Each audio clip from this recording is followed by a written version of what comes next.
Good morning, everybody, and welcome to the Lance McHan Show. I'm Lance McHan, a local real estate agent here in Stockton, and my guest today is Joe Smith from Swenson Golf Course. Today we're going to be going over a little update on what's going on with Swenson, and a lot of improvements have been done, so we're going to be touching on a lot of key points. Thank you for coming in today. Yeah, Joe. thanks for having me. So let's talk about Swenson. What's going on with Swenson? You know, there's a lot of controversy, so let's try to calm that down a little bit. And smooth the sails a little bit here. Yeah, it's the controversy is right now is just everybody's waiting for an answer on the RFP deal, and I don't have any answers on that. It's just that's in the city's hands and in the management company's hands. So when that's all sorted out, they'll let us know. What is the RFP? Right for proposals. So the city, after last year, put the golf course out to a right for proposal for lease bids. Okay. And they received some offers and everything. So as far as I know right now, they're in the process of going through those things. I don't even know if they're in negotiations yet. They're in the process of making sure that what they do is right for the city and the community. Gotcha. So I know there's been a lot of improvements made to the golf course since all this uproar. So yeah, we put a lot of effort into the golf course. We bought some new equipment. So people that are familiar with golf, we've bought aerification machines, and we've done our fairways and tees, and those hadn't been done in, as far as we could tell, over 20 years. So the aerator loosens up the soil. So it pulls plugs out of the soil, so you can get past the thatch layer, and the thatch layer is dead compost. Okay. So you get through the compost so that the root system on the grass can actually be stronger. So it's healthier, so there's more grass, which is actually the complaint we have right now is that there's too much grass in the rough. Shut up, really? Yeah, so it's fine. I mean, it needs to be cut because the weather's been so off and on and hit and miss. We haven't been able to really keep up. But yeah, it's everything's so healthy out there right now because we've took these steps in the last couple of years to really build up to what we're doing. The greens are in the middle of healing from an aerification, and then we have a bunker project scheduled for this year. We have a range project scheduled where... What's a bunker project? So we're going to reshape and redo most of the bunkers on the golf course and maybe add one or two, maybe eliminate half of one or two, and trying to make the golf course... Because what I like about Swenson personally is that it's an everyman's golf course. It's you don't have to go out there and get beat up, spend your hard-earned money to go out there and just hate yourself for 4.5 hours. You could go out there, and there's only 2 spots on the front 9 where you can lose a golf ball. Right now it's in the roughs pretty thick, but the out of bounds on 1 and 9, and that's very rare. And there's really only one water hazard on the championship course, the Oak course, which we're calling it now. So you can go out there and spend 3 to 4 hours and have a good time and not hate yourself when you're done. Nice. So we're doing improvements like that. The range project's going to be a big one where unfortunately we're going to have to close the range for a couple months to get it done, but when it's done, it'll be one of the top ranges in the area. So what are they going to do? So re-level the whole tee box and make it one level. Right now we have a 2-tiered tee box that over time, and everybody knows about the squirrel issues and stuff that Swenson's had over the years, has just become unlevel and hard to really grow grass on because it's just it's not good land for growing grass, so it needs to be re-leveled. And then the irrigation system on where the range that you hit into needs to be redone so we can have better targets and better fairways in the range to hit into. So all that plans are being done. We're hopefully going to build like a teaching facility with a building, and again, people who know golf with a TrackMan or Flight Scope and all these things to fit people with technology, which is what the game's going to anyways. Oh, wow. It's switching fast. It's a big project and it's a lot of stuff, but it's fun because we've been doing pretty well at Swenson with, making it a community asset in the last few years, that the revenues that we're making plus... So we're in the black now? We're close. Okay. We're close. We had a rough winter this year, but Swenson on its own is really close to paying for itself. It would pay for itself. I mean, in my opinion, looking at the numbers and everything, if everything was just run equally, it would definitely care for itself. Nice. That's good news for the neighborhood of Lincoln Village and Stockton as a whole, I believe.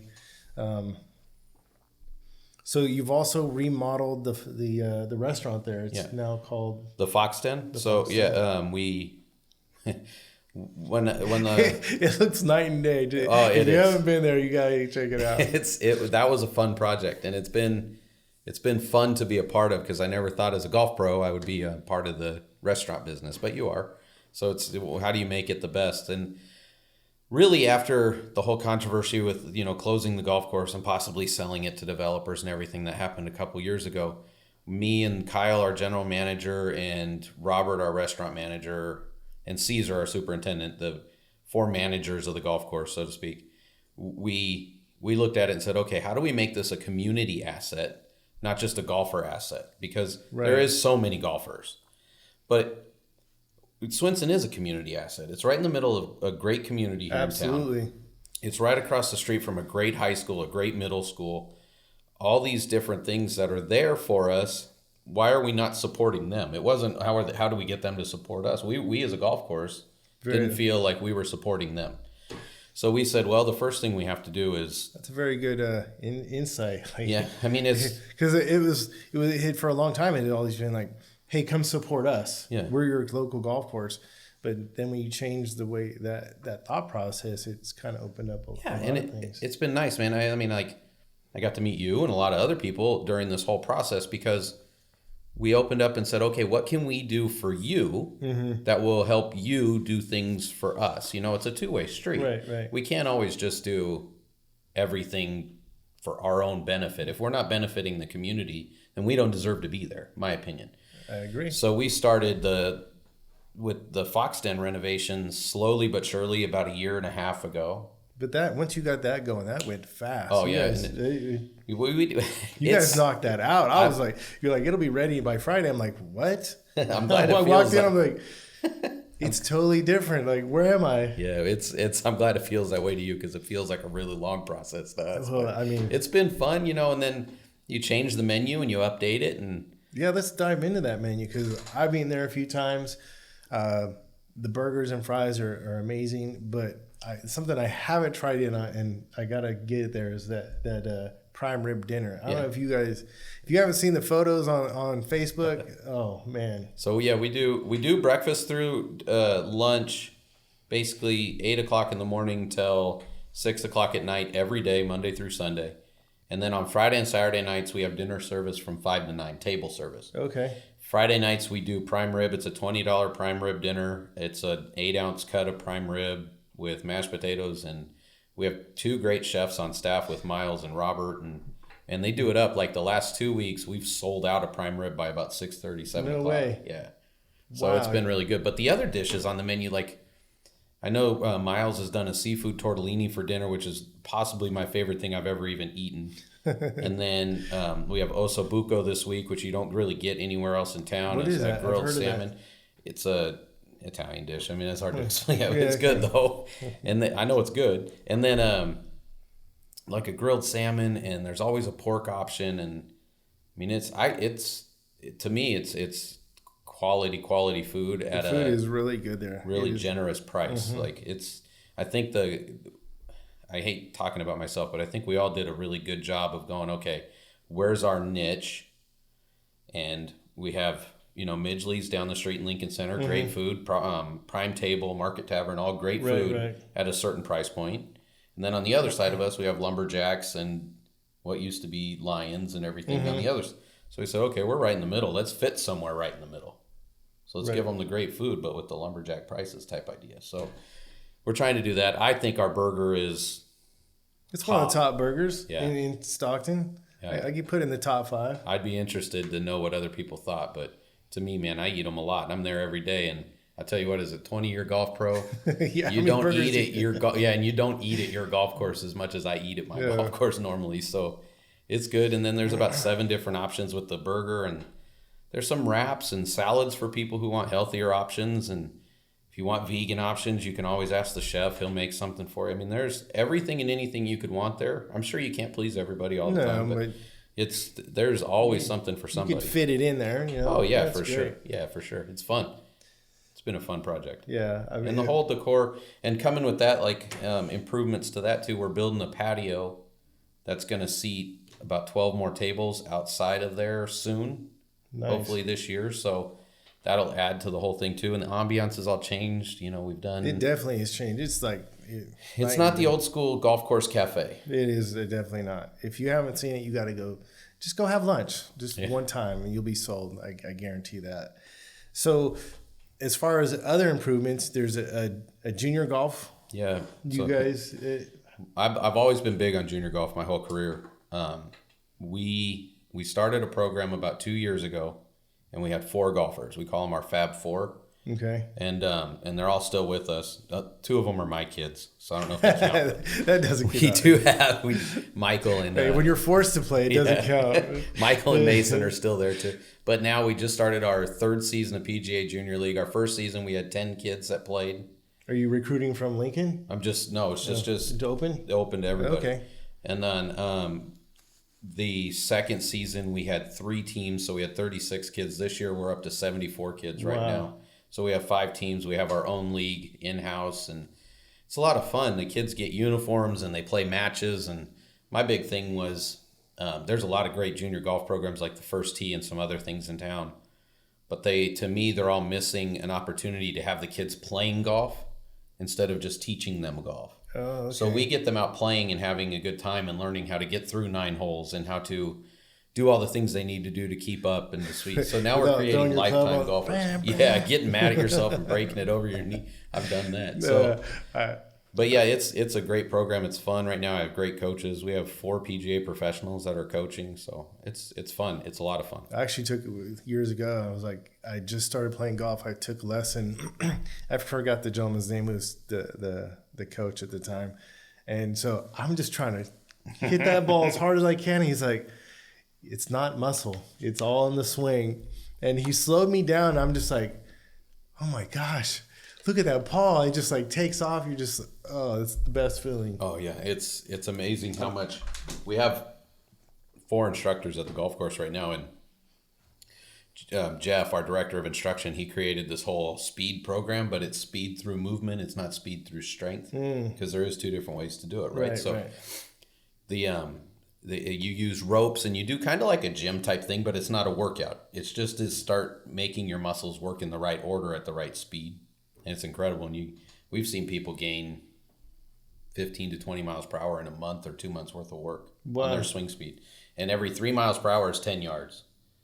So if you just gain, if you gain 3 miles per hour, you're now 2 clubs longer because you're 10 yards longer off the tee, then you're 10 yards longer with your iron. So you imagine gaining 15, all of a sudden the game just becomes shorter and easier.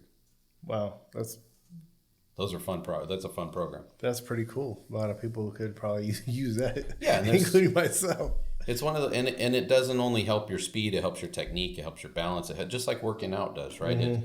It improves your posture and everything else that you do, just because you're doing something fun and creative. That's not just hitting golf ball after golf ball. Yeah, gotcha.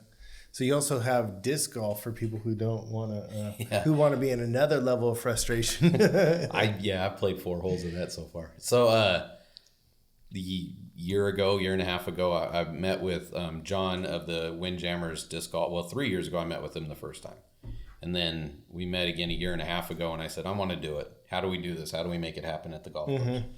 So on the Magnolia course, which is our par 3 golf course, I said, okay, John, let's design something. So John comes out and designs something with Windjammers Golf here in town. And they, God bless them, they decided, hey, we're going to fund the whole thing. We're going to put it all in, no cost to you, no cost to everything. And Windjammers has been great partnership for us. Like, they've done everything we could. And again, when you talk about revenues and being in the black or breaking even or whatever it is, it's a whole nother revenue stream. Yeah, so all of a sudden your cart revenue, because we allow the disc golfers to have golf carts, goes up, 25 to 30% a year. And then you also have a green fee associated with it that the disc golfers don't mind paying.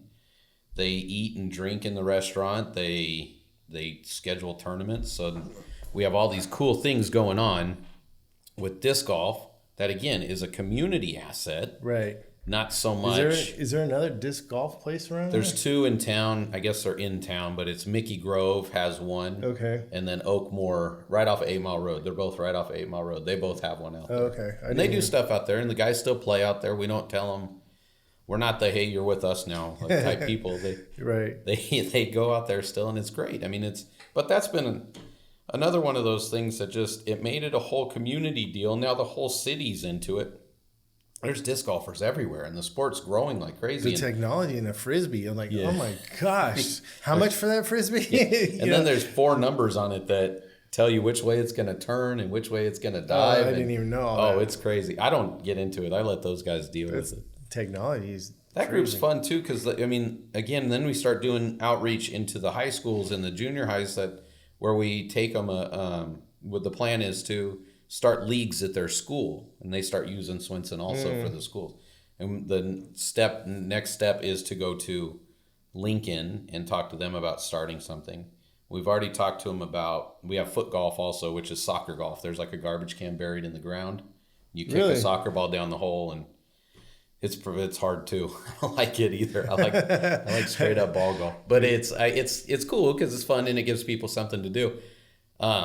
It's probably lower level of entry. You probably don't need too much of a fancy ball to play that. No, and those frisbees are crazy. Yeah, some of the prices, and they're only $6 to play. It's not like they waste, Yeah.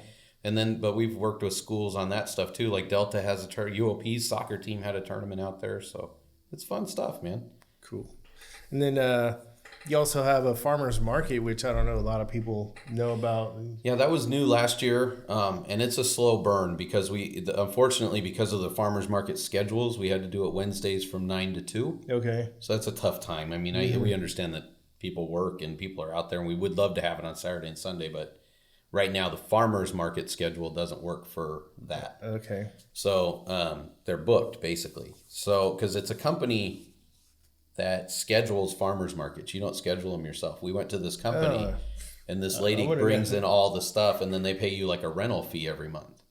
So we're kind of constrained to their schedule. Like we were supposed to start about 2 weeks ago with the farmers market back up for this season. Okay. But we haven't been able to because the weather's been bad, the farmers don't have anything to sell. And then we just weren't prepared for it. So we're not starting that until I think early next month again. But it'll run through October. You get a lot of neighborhood people coming in? Yeah.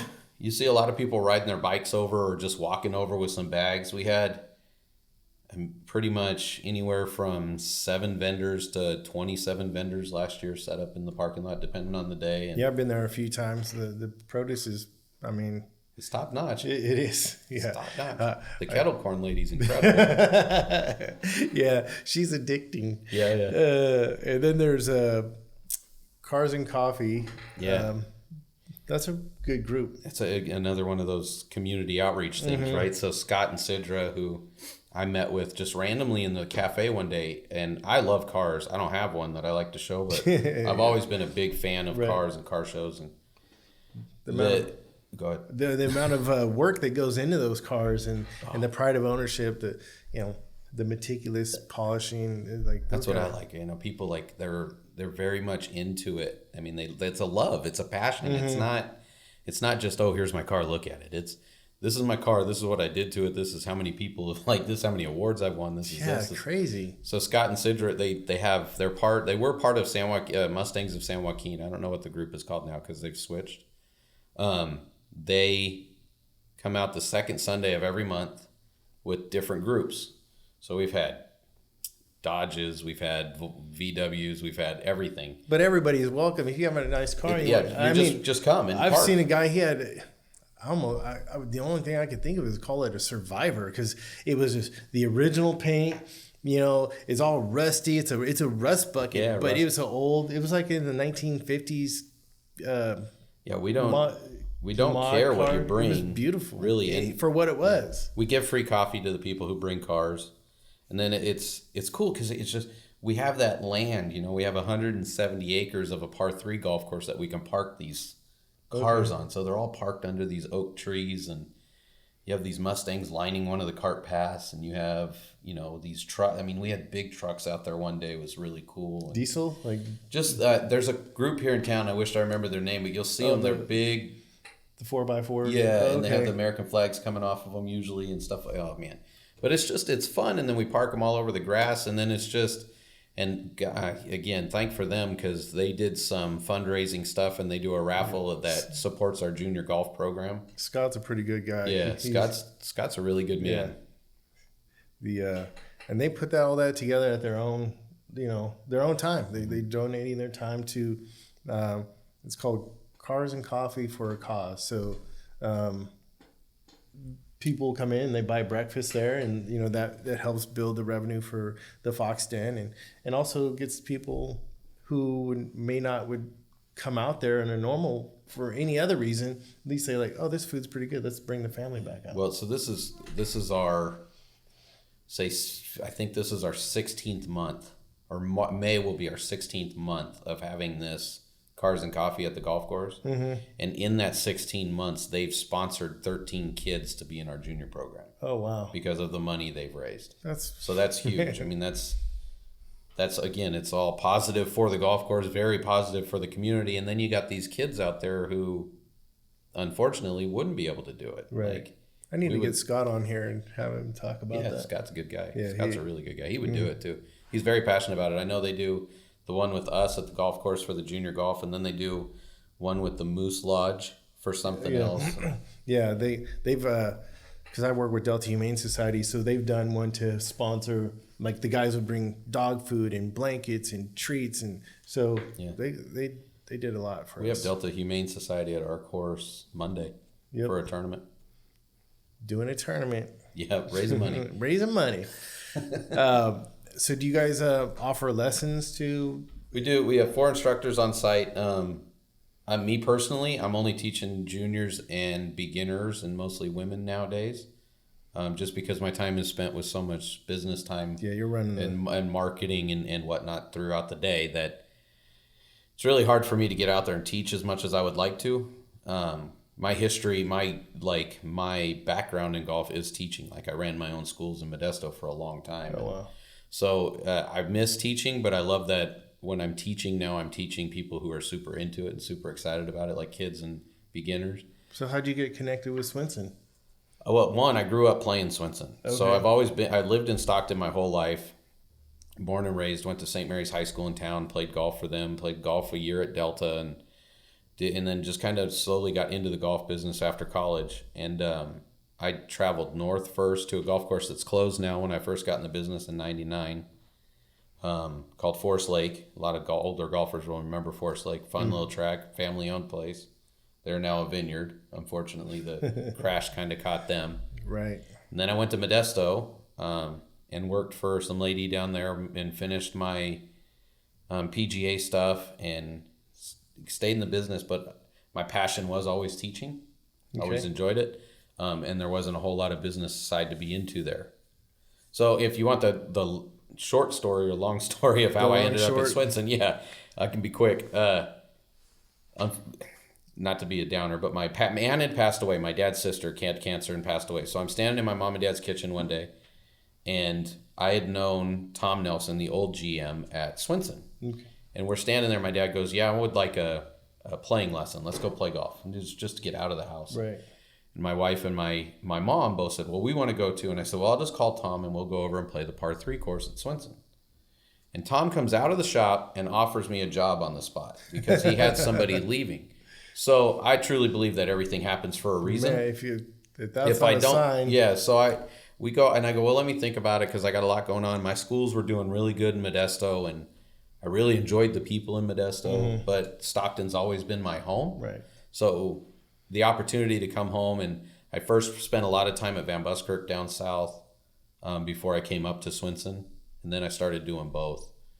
And then I had to have focused a lot of my energy at Swenson for the last year and a half because everything that's Stockton's like a black hole. It just brings you back. Oh, people move away and then they're like, they come back. It's like it's home. There's a lot of good in Stockton, man. Yeah. And like I know there's a lot of negativity around Stockton and a lot of this Oakland of the East or whatever you want to call it. But I tell you what, man, like there is a lot of. I still come out of my driveway every morning, and my neighbors across the street will wave and say hi. Yeah, I left my garage door open twice, and they came over and told me that I did it, and they didn't take my lawnmower. My neighbor has a bad habit of leaving his garage door open, so I just go in and pull the lever and pull it down. It's like text him, "Hey, your garage door," Yeah, he'll come home and he'll be hitting the button. I'm like, he's like, thank you. Yep. There's a lot of good people. I mean, there's a lot of good things in Stockton too. I mean, like we said, we already mentioned 5 restaurants that are really good here in town, and some other stuff that's going on that's in town, and good schools. Like even the public schools here in town get a bad rap, but there's some really good kids that come out of the public schools here in town, man. I agree. Everything in the city is ebb and flow, so to speak. So do you guys host, you mentioned earlier about a league and tournament series that you run. Yeah, so you asked about instruction too. So I went off on a little tangent. You get little tangents. Tangents are fine. That's what I do. Instruction, there's 4 of us to teach at the golf course. There's always lessons available. All you have, if you ever want a lesson, just call the golf shop. And I mean, we have 4 PGA professional or 2 full PGA professionals that are certified in coaching and teaching, and then 2 apprentices that I have right now, or they're called associates. Okay. That are going through the program to do that stuff. So they're all, I mean, as far as I'm concerned, the best teachers in the area. So a lot of years and years of experience. So, and then the tournament series stuff that we do right now, we just started our Monday league, which is in our 6th season. And it's a bowling league on a golf course. We started that about 2 or 3 years ago. And it's just fun. We get about 36 guys out there to play, and we handicap it. You play 9 holes. We go into the Fox Den afterwards and have a sandwich or a burger. Have a burger. Those onion rings. The onion rings are fantastic. Yeah, I love them. We usually do some sort of beer special for the guys and some other stuff, so it's good. And then we do a tournament series throughout the year. It's called the Port City Tournament Series, and you join it and you earn points. Like the PGA Tour does their FedEx Cup points, so they have a FedEx Cup winner at the end of the year. And really? He wins $10 million. $10 million? I can't give away $10 million, but we do the same type of point format throughout the year, and you play in these tournaments and you get the points, and at the end of the year, we give somebody 5 months of free golf. Nice. So whoever wins the most points. So it's fun, and it's a good group of guys. It's about 40 guys and 45 guys who play pretty regular. And is there room for more? Always room for more. Yeah, everything we do, there's room for more. I mean, in the golf business, if somebody's telling you there's not room, they're lying, because there's always room for more. And that's not a come spend your money with us type thing. We're here to give you a service. Right. That's my job. It's not, my job isn't worried about the other people that I'm supposed to report to. I mean, there's always them. But have a great experience at a great golf course. Yeah, that's the goal. Smile when you leave. Right. Well, thank you for stopping by. Go out and give Swenson a play, and if you haven't been to the Fox Den, stop in and grab a burger, one of Joe's favorites. Yeah, it's definitely my favorite. So thank you for tuning in. I'll see you next week, and remember, yes you can with Lance McHan. Have a great day, everybody.